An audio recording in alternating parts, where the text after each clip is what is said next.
Welcome to another segment of Inclusion Unlimited. Now, you know that we here at Morgan's are on a mission to make this world a more inclusive and accessible place for people with disabilities.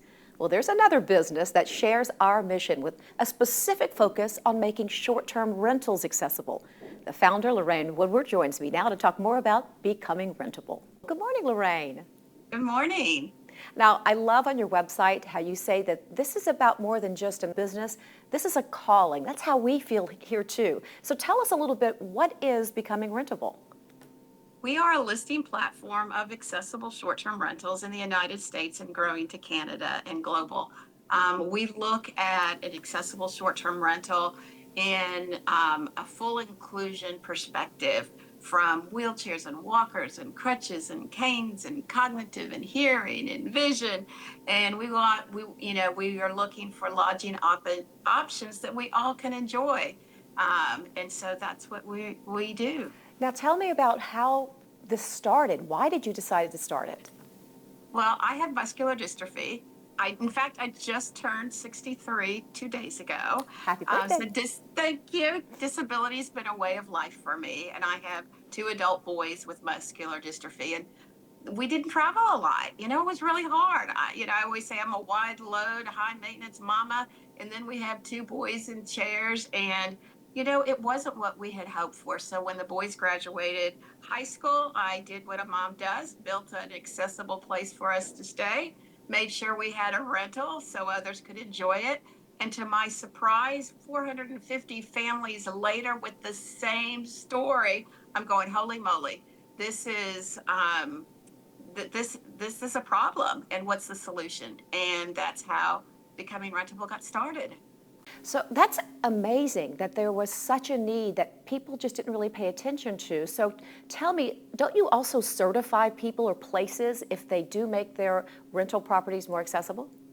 Exactly. And so what we found that one of the problems is that when families would go to a short-term rental, that there wasn't maybe a clear understanding of what that meant. So what we do is we go in and evaluate the accessibility, and then we validate it. And then we finish it off with a certification. So families are confident and comfortable that when they go to a becoming rentable certified property, they will get what they see on the listing platform. Well, for those who do have rental properties, is it like outrageously expensive to make adjustments? Is it pretty easy to do and not as expensive as people may think, that may actually make them scared to try it? Wow, great question. Sometimes it's all about sharing of information. So in your listing platform, if you have no steps, say you have no steps. If you have a grab bar in the bathroom, say you have a grab bar, and show it. So sometimes it's as easily as sharing information, and sometimes maybe you need to invest in that grab rail for the bathroom, or a step stool for somebody of short stature, or moving your mirror in the bathroom. So again, there is an idea that creating an accessible place to stay can be expensive. And it can be if you're going to add an elevator, but that's not always needed in the case. Most importantly, it is to show what you do have. So again, accessibility in lodging is about choices. What I need is different than what my boys need, and what my boys need may be different than somebody else. But identifying what you do have allows the traveler to choose what their needs are. So how can people find these properties that you have actually certified as becoming rentable approved? It's easy. We try to make it that way. It's becoming rentABLE.com.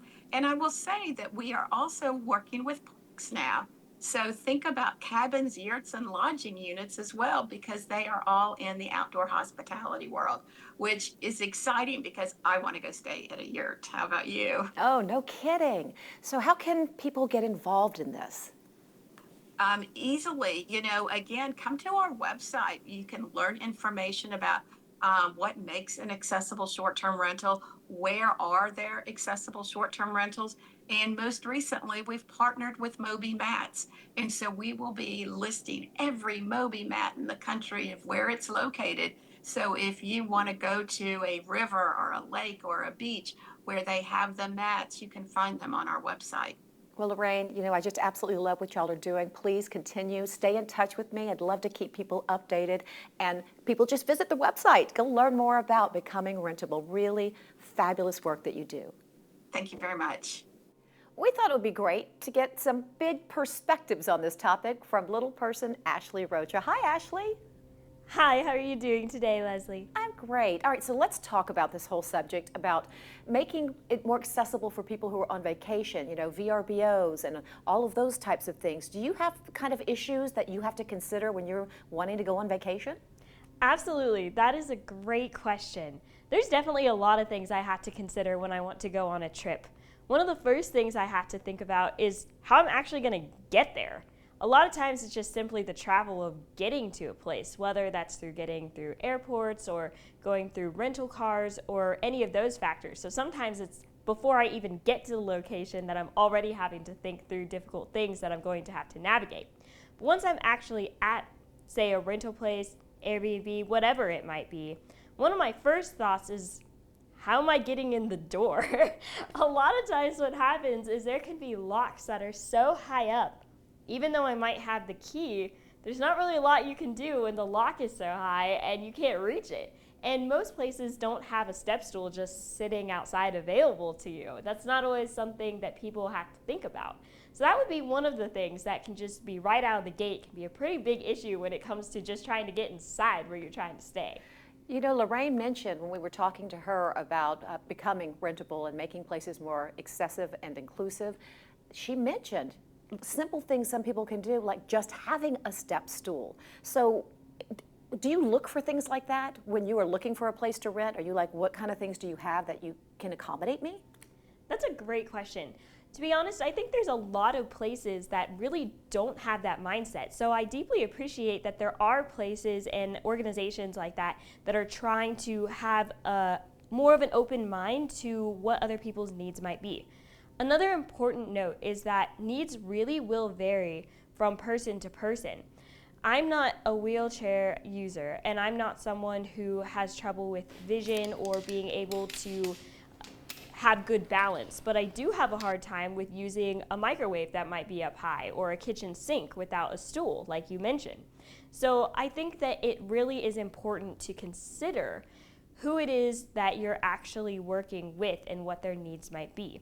So for myself, for example, as you pointed out, yes, perhaps having a step stool might be the biggest obstacle that I'm trying to navigate. Is I need one because I might not be able to reach the sink. I might not be able to get the doorknob. I might not be able to put something in the microwave. And so I think it really does depend on what the specific need is, and then also being willing to communicate your needs, because you might know what your needs are, but if you're not willing to communicate those to someone that you're seeking to rent out property from, there's nothing you can really do. How important are like walk-in showers for you? Great question. For me, that's not really too important. I'm able to navigate a lot of that stuff pretty well on my own. But again, it goes back to the point of you might be a special friend who does use a chair. And if you need help getting in and out of showers or bathtubs or whatever it might be, that would be something that is important to you. I do know that a lot of places can have very unique designs where doorways are very narrow, and that could potentially be a very big problem for someone who is using a chair versus someone who might not be. What about like just furniture, beds, height of all of that? Is that important for you to consider as well? That's a great question. Yes, I would say multiple different times when I've gone to hotels or things like that, dressers will be extremely high, or beds themselves will be roughly the same height as I am, and I'll be looking around for something that will help me get onto a bed or reach a high drawer, and there's not really anything in sight.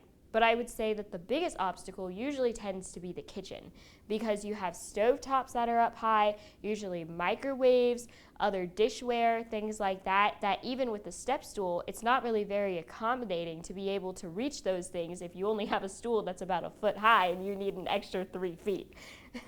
Well, you know what? I might ask a favor of you. I want you to go to Becoming Rentable. I think it's .com. I'm going to need to check to make sure. I believe it's .com and not .org, but becomingrentable.com. That's where they have accessible places you can rent all over the country, and they've already vetted them. And I want to find out what you think. If you can find things on there that really help you. Yes, absolutely. And I think that it is so amazing that there are places out there that are seeking this for people that have different extra needs, because we all have needs, and it's very important that we live in a world where people are wanting to consider what is necessary in order to help other people thrive. And if there's one other additional thing I would add to this whole idea of making housing or renting or whatever it might be more accessible to our friends, is simply just being willing to have that conversation. And just like you and I are right now, I think it's very important that that becomes a very open topic, to say we don't want to just pretend that everyone who might have these needs just has to try their best to live in a world where we could actually do more to make things a lot more helpful for them. And so I think conversations like this are extremely necessary. And also I think it's important for, on the side of the individual that does have the need, to continue to communicate those needs to businesses that are capable of actually making these steps, and for businesses to step up in ways that they can actually help reach this community as well. That's so great. I love that. Very incisive of you, and I love getting your perspective on things. Can I ask you a personal question, Ashley? Of course. Rumor has it you have a boyfriend. I do. Can you share something about him with us?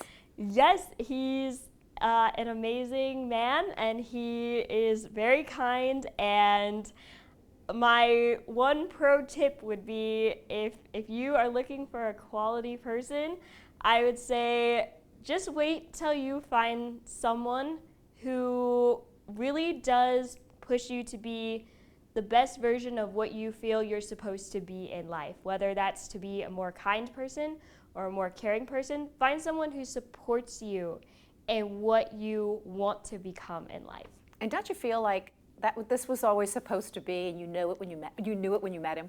Absolutely, yes. You absolutely just had this sense of, wow, this person, whether it's just the way that they live their lives or how they carry themselves, that you admire that. It's very important that you admire whoever it is that you might be in a relationship with, because if you don't admire them, you're bound to become a lot like them. And if you don't like who they are, then I doubt you're very much going to like who you end up becoming around them. Can you share his name with us? Or you don't have to if you don't want to. It's very personal. I think I will keep that a secret for now. Okay. Oh, you're such a little tease. Thank you very much. All right, Ashley, thank you. You know, I always love talking with you, and I love hearing your big perspectives. Thank you. Thank you so much, Leslie. And as always, thank you for watching Inclusion Unlimited. Like, subscribe, and share, and help us make this world more inclusive.